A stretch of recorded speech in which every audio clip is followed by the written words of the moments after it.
Hi there. Thanks for tuning in for another episode of In the Loop with the Soup. Today's question is a little more serious, and it deals specifically with the way with which we communicate as a school district when we're in the midst of sort of a crisis type situation. Great example that was raised the other day was around Milford High School when we had the bomb threat that was made in the restroom.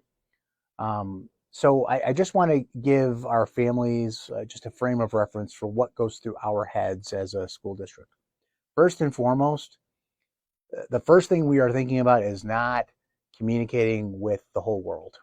The first thing that goes through our minds is the safety, health, and the security of our students and our staff.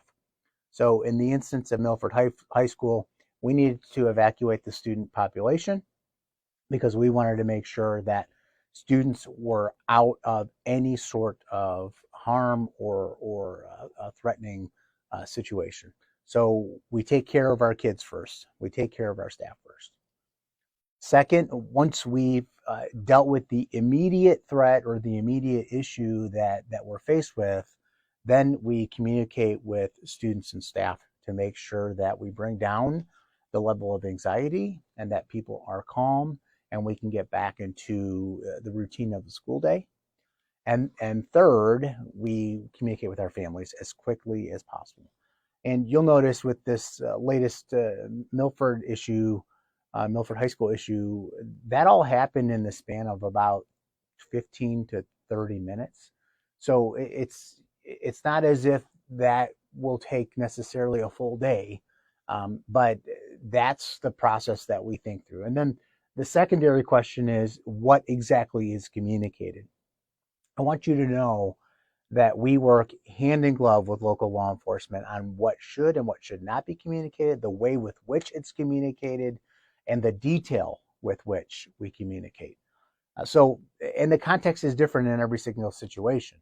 I've had some folks ask me, why don't you just have a standard protocol for what that communication is going to look like? And the short answer to that is no situation is the same every single time. And we as a school organization have to process through those details and the context, work with our local law enforcement, and then make those decisions that are prudent, always in the best interest of keeping students and staff safe.